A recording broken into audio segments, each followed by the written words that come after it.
Wewe mtumie. Nikamtumia. Nilipomtumia kama saa 8 hivi. Nilipomtumia nikaona kimya yani. Haja reply kitu. Nikaona mbona kama kinyonge.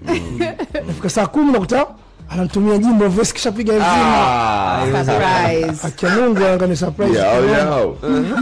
Piga voice kana jinsi voice alipopiga kama reverse refu hivyo kana house nitanie. Na mimi ngata tumemekana studio ngatumbukiza kipande kingine cha mbele. Na yeye akubali akacheki kwa kipande kingine. Bwana kama sababu hapa mwisho tusiongeze kitu.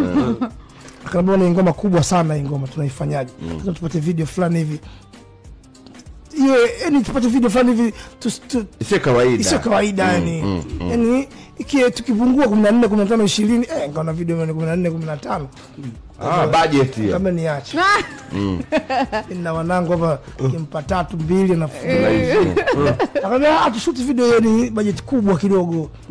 Yaani sio kubwa lakini tupate video ni tusipungue 10 9 18 hivi. Nikamwambia sasa sikia ngoma nitakupa na director. Akasema sio kesi baba director aje kuchukua mpunga. Yani akaclear jamaa vizuri tu.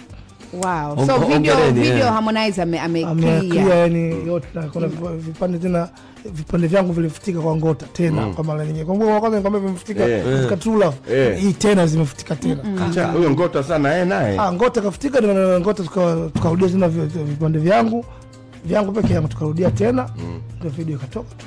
Nice. Slug past your brain, reminisce on J2. Gucci used to stick when we rock hot speaks since the Muffy Gucci links. Now we buy homes in unfamiliar places. Tito smile every time see our faces. Bad man. More than outfield doors. Half these rapping cats ain't seen